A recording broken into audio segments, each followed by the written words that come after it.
일상에 바쁜 여러분들을 대신해서 지식과 인사이트를 정리해드리는 매일 독서, 매일 인사이트입니다. 오늘은 돈의 시나리오, 이 책에 대해서 한번 살펴보도록 하겠습니다. 최근에 보면은 그 책 제목에 돈, 주식, 투자 이런 단어가 들어간 책들이 베스트셀러 상위권에 항상 있는 것 같아요. 일부에서는 뭐 맨날 이렇게 돈 얘기만 하는가, 인생이 돈밖에 없는가, 뭐 이렇게 생각할 수도 있지만, 포인트는 뭐냐면 일단 우리가 지금 저금리에 진입을 했다는 거죠. 과거같이 이자가 뭐 10% 내외 이상이 되었다면 투자 뭐 이런 거 고민할 필요가 없죠. 그냥 예금이나 적금으로 얼마든지 재테크를 해나갈 수 있는 것이고, 중요한 게 코로나를 맞이해서 양적 완화 정책을 펼치고 있잖아요. 양적 완화라는 거는 결국에는 이제 화폐 가치의 하락으로 귀결되지 않을까, 이러한 그 두려움과 불안감이 있는 것 같아요. 어떻게 보면 인생이 좀 복잡한데, 여하간 이 환경 자체가 우리가 그냥 손 놓고 있을 만한 환경이 아니기 때문에 이렇게 돈에 관한 책들이 인기를 얻고 있는 것이 아닌가, 그런 생각이 듭니다. 이 책에 대해서 몇 가지 간단하게 살펴보도록 하겠습니다. 일단 전체적인 느낌이 진솔한 조언을 하고 있다, 이런 느낌을 갖게 됐어요. 보통 이러한 투자서들 보면은 뭐 어떻게 성공을 했네, 다소 과장된 표현들이 있는 것 같고, 그런데 이 책은 저자의 그 실패에 대한 경험들이 또 진솔하게 이제 포함이 되어 있기 때문에 뭐 그런 부분들이 또 사실 관심 있게 또 다가오는, 과거에 월급 200만 원을 받으면서 부동산 분야에서 일을 했다는 거예요. 근데 부동산이라는 게 그 당시에는 정체 또는 하향 시기였잖아요. 그래서 부동산은 투자의 지속성 면에서 다소 미흡하다, 이런 생각을 해서 주식으로 전환을 했는데, 전환을 하고 나서 공부를 열심히 하는 거예요. 그러면서도 8년 정도 수익을 내지 못했다고 합니다. 그리고 투자를 하는 과정에서도 두 종목이 상장 폐지가 되고, 세 종목이 뭐 거래 정지가 되고, 이러한 실패의 내용들이 포함되어 있는 것이 다른 조언들이 보다 진실되게 다가오게 만드는 그런 효과를 만들지 않는가, 그런 생각이 들었습니다. 그러니까 투자자로 성공한 모든 이의 삶의 이야기에는 돈 되지 않는 일에 많은 그런 시간을 보냈던 그런 기간이 포함되어 있다는 거죠. 그 기간이 무엇이냐? 바로 자신만의 방식을 만들어가는 거죠. 이 책에서는 그거를 자신만의 돈의 시나리오라고 얘기를 했어요. 궁극의 성공의 시나리오를 만들어 가기까지 실패의 과정이 반드시 포함되어 있다. 그리고 부자의 돈은 계단식 그래프를 그리고 있다. 그러니까 쭉 늘 버는 게 아니라 정체돼 있다가 또는 실패하다가 수익을 얻을 때 크게 점프를 한다는 거죠. 이 이야기는 그 워렌 버핏과 찰리 먼거의 스토리에서도 본 것 같아요. 우리가 확률적으로 늘 승리하거나 이기는 것은 아니다. 하지만 그 수익을 얻을 때, 그럴 때는 아주 크게 수익을 얻어서 지금과 같은 성공을 일구었다. 동일한 내용이 되겠죠. 우리가 뭐 학습을 하거나 모든 성장에 있어서도 마찬가지죠. 쭉 이런 게 아니라 계단식 그래프. 자신만의 시나리오가 필요하다. 그러니까 우리가 투자를 단순히 뭐 돈 놓고 돈 먹기 뭐 이런 개념이 아니라, 자신의 어떤 삶의 여러 측면 중에 하나의 그 성장의 공간, 그러니까 이 자체가 하나의 그런 성취의 느낌을 얻을 수 있는 대상 공간으로 여겨야 된다, 그런 의미가 아닐까 생각이 듭니다. 많은 분들이 그렇죠. 투자해서 수익을 얻을 때 내가 잘해서 수익을 얻었다, 이렇게 생각을 하는데, 과연 그것이 단순히 이 대세 상승기에 올라탄 결과물인가, 또는 그것이 나의 시나리오에 의한 결과물인가, 그거를 우리가 좀 명확하게 분간을 해야 될 필요가 있어요. 그렇지 않으면 역사상 많은 위인들이 경고한 내용이 있죠. 인간에게 가장 문제가 뭡니까? 교만에 빠지는 거죠. 대세 상승기에 그냥 올라탄 건데 이거 내가 실력이 좋네, 교만에 빠지면 이렇게 망가지게 됩니다. 그런 사례들은 굉장히 많이 보게 되는 것 같아요. 우리가 주식으로 크게 돈 번 사람들을 미디어를 통해서 보니까, 야, 저 사람들 저렇게 버는데 나는 뭐란 말인가, 이렇게 오해를 할 수 있는데, 실제로 대세 상승기에 잠깐 수익을 얻고 교만으로 망가진 이런 실패한 투자자들이 그보다 몇 배, 아마 몇십 배 이상 많을 수 있다, 이런 부분들을 생각할 필요가 있을 것 같습니다.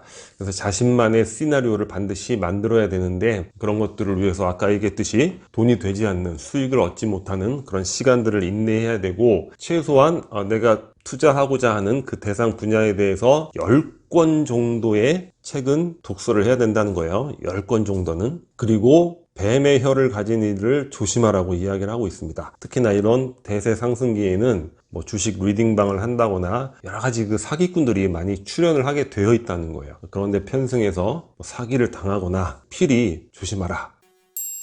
자, 그러면 이 저자의 그 시나리오가 무엇인지 한번 그 부분에 대해서 살펴보도록 하겠습니다. 자, 저자는 투자의 대상을 4가지 정도 꼽고 있어요. ELS, 그다음에 펀드, ETF, 주식. 각자의 취향에 맞게 선택을 해서 자, 대상을 정하면 될 것이고, 자, 2가지 중에 첫 번째는 뭐냐면 반토막 시나리오입니다. 과거 역사를 쭉 살펴봤더니 주식으로 크게 몇십 배, 몇백 배 부자가 된 경우 IMF 시기였다는 거죠. 그리고 그 이후에 글로벌 금융위기가 있었고, 그리고 작년에 코로나 위기가 있었죠. 위기가 닥쳐올 때 주식이 반토막이 난다는 거예요. 그러니까 지수라는 게 항상 상승과 하강을 순환을 하는데, 그 중에서도 위기를 맞이했을 때 아주 크게 내려가는 그런 시기가 있다는 거죠. 그 시기도 2가지 종류가 있는데, 하나는 시장이 주는 위기가 있고, 하나는 투자물 자체가 주는 위기가 있다는 거예요. IMF는 뭡니까? 우리 자체에 문제가 있었죠. 그러니까 우리 주식시장 자체 투자물에 문제가 있었기 때문에 반토막 그 이하로 더 떨어질 수도 있다는 거죠. 이런 게 바로 이제 데드캣 바운스라는 용어를 쓸 수 있죠. 우리가 위기에 떨어졌을 때 다시 반등을 하잖아요.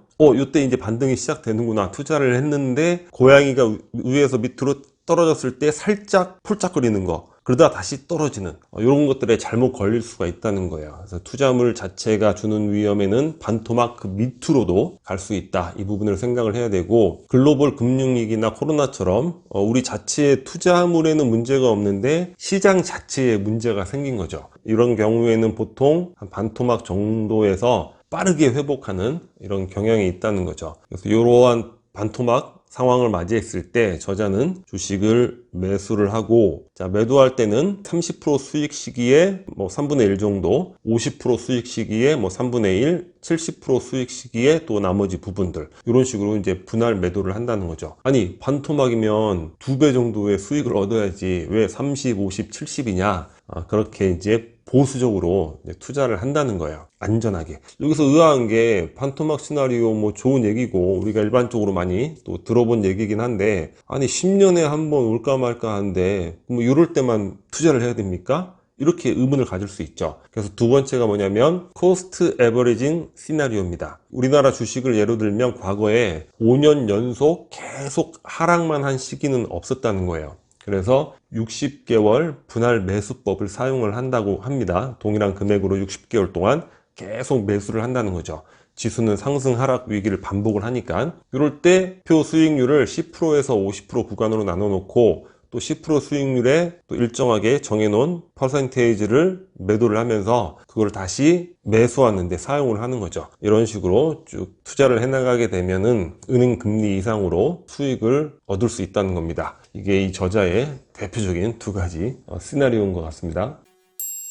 자, 마지막으로 보수적으로 투자하라. 그러니까 최악을 가정하라는 거죠. 아까 말씀드렸듯이 이 이야기를 봤을 때 그 워렌 버핏과 또 찰리 멍거의 스토리가 기억이 나는 것 같아요. 70년도에 투자를 하면서 워렌 버핏과 찰리 멍거는 야, 우리가 이렇게 지속을 해나가면은 언젠가는 우리가 큰 부자가 될 수 있겠다, 이렇게 생각을 하면서 끊임없이 이렇게 지속해서 투자를 해나갔다는 거예요. 근데 친구 한 명, 알려지지 않는, 원래 3명이 친구였는데 한 명은 마음이 급한 거죠. 야, 이거 언제 기다려? 그래서 과도한 투자, 레버리지를 일으킨다거나 여러 투자를 하면서 이제 크게 실패를 하고 사라지게 됐다는 겁니다. 그래서 우리가 과거를 돌이켜 보면서 요 구간에 사서 이때 팔았으면 뭐 몇 배 얻었을 텐데, 뭐 주식 하려면 최소 몇 배 수익을 봐야 되는데, 이렇게 생각을 해서는 절대 안 된다는 거죠. 투자의 본질과 맞지도 않는다는 겁니다. 그래서 저자는 내 자산의 몇 프로를 투자할 것인가, 이런 개념에 있어서 20, 30대는 50% 정도,